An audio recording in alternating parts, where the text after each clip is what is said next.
Episode 188. Are these comics going to make good film and television shows? Happy holidays. I'm going to do a three-er today because this is what I have left and I just want to have one hanging. So we're going to have Titans, we're going to have Conan, and we're going to have the Sacrificers. Let's talk about them right now.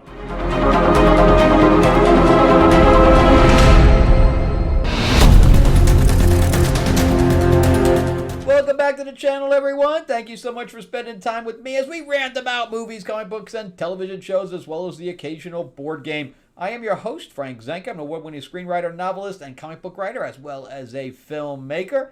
And yeah, I've just been doing budgets back to back. I've had 3 budgets now in 3 weeks to do, and that's good. That means that people are looking to produce shit in 2025. So, keeping my fingers crossed that we're going to be able to move forward, and at least on the low budget side, I know the studios and networks are going to be shooting far less than they have in the past. But let's jump right into Titans. So this is by Layman, I believe. Yes, number 18, jumping off from the Tom Taylor side. And I got to say that I'm not too thrilled so far where this is going. So Donna Troy, Wonder Girl, nobody really calls her Wonder Girl, it's always Donna Troy. She is now going to be heading up the Titans because Dick is stepping down and handed the reins to her. But if that's the case, why is he still part of the team? It doesn't make any sense. And even in the beginning here, he says, oh, because of what's going on in one of the other books, they're gunning for me. So why would he put them in harm's way? I don't understand. This is all very, very strange to me. But the Clock King suddenly has mental powers, and he's now hooked up with Deathstroke. This is all really weird stuff. But they moved out of Titan's Tower because Dick is being hunted, and they're going underground. Okay. So they have Titan's tunnels now. Whatever. I've never seen Starfire with braids before, but it's pretty cool. So, of course, Dick is still poking his nose into what Donna's doing because, he's just the leader, and he's like, oh, sorry, I didn't mean to put my nose where it doesn't belong. But they're all bickering because they're moving all this stuff by themselves. None of this makes any sense. They have like a moving truck, and I don't know. I don't know what's going on. Raven is all feeling all this, bickering going on, and she's like, "Everybody, just be happy," because she's feeling it all. This is the only part I actually liked in this book. So we have some kind of an alarm go off, but yeah, Dick is just I'm just not understanding why he's part of the team, why he stepped down and still became part of the team. It's like the writer said, I want Donna to be the leader, but I'm still going to keep the same team. And it really doesn't work that way, So anyway, one of their old nemeses show up, and I forgot the guy and the girl's name. But anyway, they're like, we're here to cause some trouble! And something's wrong with her head. She's got something in her head, the female side, that's like, Titans is, I need to kill the Titans. So they fight, and yeah, I talked to Jeremy about coming on the show in January to talk about Aquaman, and he said yes. So we will be having that episode come in. But anyway, we have this battle go on, and she's throwing stuff, and she's like, Titans must die. And you have Donna throwing stuff, and she turns it into, like, whatever, butterflies or whatever. And then you have Gar change into an ape. I've never been a fan of Gar, like, ever. I think his power's stupid. But I know that probably sells toys or whatever else. And he's like, I will crush you! And they're like, no, we got out the way because we're fast. But whatever. And we're saving people, and they realize that there's a whole hole in the ground where they escaped to. And then it jumps back into him mind controlling. I guess he was mind controlling her. And he's like, this will do. We are going to have the crime syndicate. Whatever. So I don't know. I don't like the team. I don't like Harper on it. I've never been a fan of Harper. And like when Harper was with Red Hood, the Outsiders there, I like that. But him on the Titans just doesn't work. And then on top of that, you have Garv, which I don't like. And then you have Dick that's still there. I don't know. I'm probably going to be dropping it here shortly. If it doesn't really do something for me, I'm probably going to be dropping it. All right, so before we move into any more, remember, too, that we have the 50th anniversary of the Green Hornet. So Timothy Zahn, who writes for Star Wars, created Thrawn. He is going to be one of the writers on this new anthology, along with Kevin J. Anderson, who writes Dune. He also wrote some Star Wars stuff as well. And then on top of that, we have Brandon Easton, who wrote for Marvel for the Peggy Carter series. And we have Matt Wagner, who's doing a cover. He did Batman. He also did his own books, which was Mage and I forgot the name of the other book that he did, Grendel. So he also did Grendel as well. So he's obviously very well known. We are going to have signed copies by some of the. We're going to have like 10 to 12 different writers on the thing, but they're all on the Kickstarter preview page right now. You can either go to greenhornetnoir.com or go to the link in the description below, and it'll take you over there. And then if you just click to get notified, it'll notify you when we launch in January. It's going to be awesome. All right, so definitely jump down there right now and sign up. All right, so let's jump into Conan the Barbarian. I'm very confused about how the last one ended. Obviously, the last one ended, but I don't know how. I don't know how. The one about the frost giants and the daughter that was human sized, but like the frost goddess or whatever. I don't even know how that ended. He ended up having like a piece of her dress or whatever else, and that's it. That's how they ended it. I don't know. So now he's with Belit. So obviously this is he's jumping back in time. It's a flashback of some kind because Belit was not with him during the last two storylines. And he constantly had flashbacks of her. So obviously this is the whole storyline. It's one big flashback. I like Belit. So, but anyway, she is like the queen of the Black Seas or whatever else. So she picked him up and then recruited him to be a thief with her, and then there was a romantic thing that happened. So they are docked. The Tigris, which is their ship, is docked, and they're just going out and spending money and having a good time. And everybody kind of leaves them alone because she greases a lot of palms. But I forgot the town that they're in. Kairos? Kind of like Cairo, I guess, but not.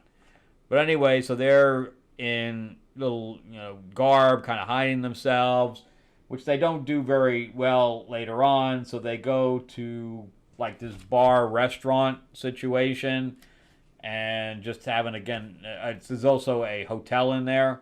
So they get rooms and then they go out to eat. So it's pretty much a date night. This is whole beginning is all a date night. That's all it is.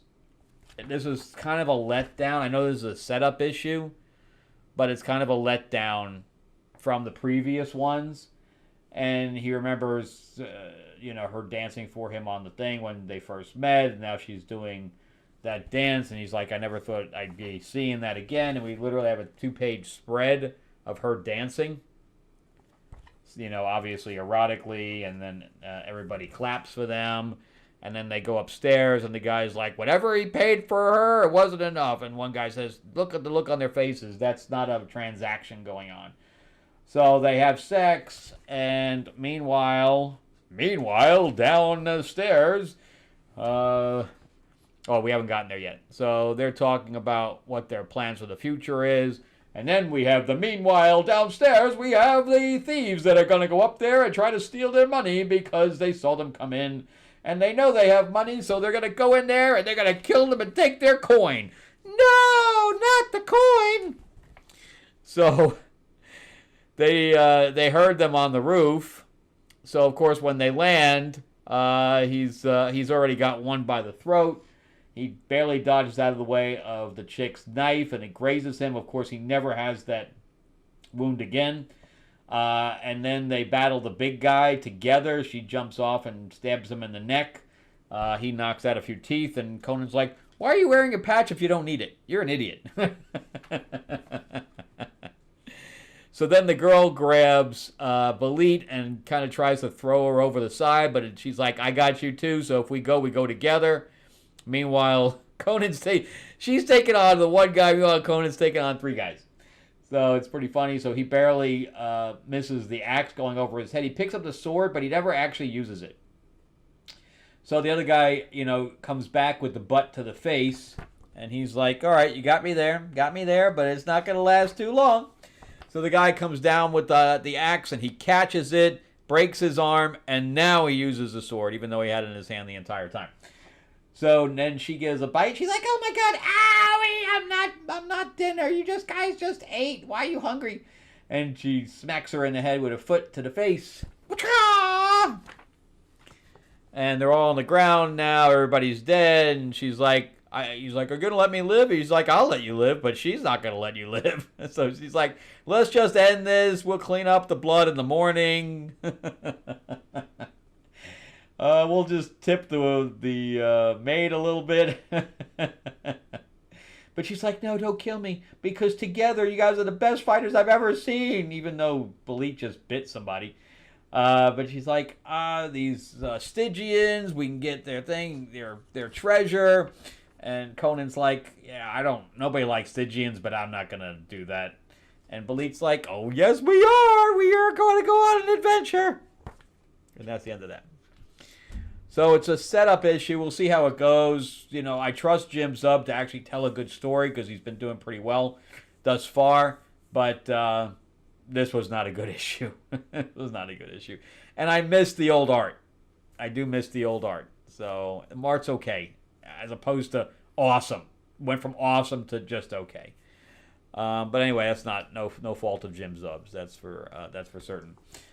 So yeah, and before we jump on, remember too, if you'd like a copy of Lords of L.A., that's my vampire mob set in 1950s Hollywood. Marilyn Monroe is in it. It is a revenge story of a vampire that is changed, and she takes revenge on the two mob bosses after 60 years. So it's told back and forth in time. It's really an awesome story. The interior art is just as good as anything I'm showing you from the other publishers. So this is number 1. They're 48 pages apiece. Oops, that's cats. That's not there. That's not supposed to be there. That's Lords of L.A. number 2. This is the Katana cover. This is the Helene cover. I call it the leather cover. This is the Samurai cover. And this is the Were Panther cover. I also have a nude version of that, which I'm not showing. And then I have the Maryland cover, and you can see the Nosferatu thing, which I think everybody's going to see that over the holiday as well. But if you'd like a copy, let me know in the comments section, or you can email me at abzanca@destinyhorizons.com, which is also connected to this channel. All right, so let's jump into sacrifices. This is number 13. When I first read this, I had no idea this was going to be an ongoing. Because it feels like a very small story, kind of like Void Rivals was. But no, it's still going. It's got to have an ending eventually, though. So once he takes his full revenge at all the gods, there's nothing else left to do. But anyway, so he ended up getting taken through the ground after his father was a dick to him for the 18th millionth time. And he has the ability of the princess, so he basically is a god right now, but he's in like the underworld where there's gears and everything like that going on, and the god here controls all of the machinery that supposedly makes the world turn. I don't really understand what this god does, but it's never really explained either. But Pigeon's like, everybody just calls him Pigeon, because he was never named by his father because he was supposed to be a sacrifice. So these clockwork people, because when I show you what happens, they literally have gears in them.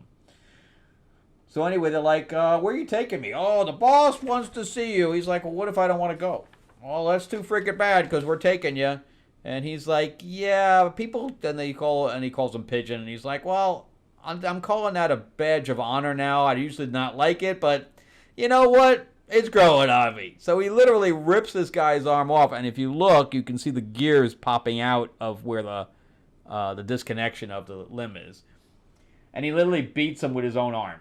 And then they come over with swords, and he dodges it, and then smashes their heads together. And if you notice, on his face now, he has the moon from Saluna, which is the princess. I never saw that before. And he's like, I want my axe back. And I guess he was carrying the axe, and he brings him to him like telepathically or telekinetically. And he pops the sword up kind of like Wonder Woman did in Justice League into his hand, and then he basically impales him with it. So he leaves dead bodies everywhere, and he's like, I was going to come for you anyway. You're on my list talking about the god. So I'll just, jump you to the head of the line. So meanwhile, here's all the gears going on, and, the god is controlling it. Again, I have no idea how this works. So he is, whistle while you work, ba-ba-ba-ba-ba, and he, gives little speeches to you guys. We control the world. We do. I believe in fairies. I do. But anyway, so he can't move one of the things, and he breaks, or just about breaks the handle, and realizes that the gear is actually broken, and Pigeon's up there just messing with it. And he's like, oh my god, you broke my machine. He's like, yeah, I did. That's all me. So he's like, you come down here right now. And he, grabs the thing, and they're basically doing tug of war with it. And then he comes in and smacks him in the head. Ah, yeah, I'll feel that in the morning. And the whole thing comes tumbling down after he smashes him into some scaffolding there, and he falls into the thing, but he can handle it. It obviously still hurts him. He's like, oh my god, I'm boiling, ow, ow, ow. But then all his people fall into it, and he's like, they do kind of a tug of war verbally. You just killed all my people. And he's like, well, you killed my friend, sacrificed my friend. That was the orca chick. And he's like, well, which one's more important? And he's like, doesn't matter who's more important. You need to stop what you're doing here. There won't be any more sacrifices. And he comes out, and they fight again. He's like, I'll punch you to the wall. And he stands pretty much right up. He goes into a superhero pose. Dun, dun, dun. Pigeon! So I guess they're made of metal.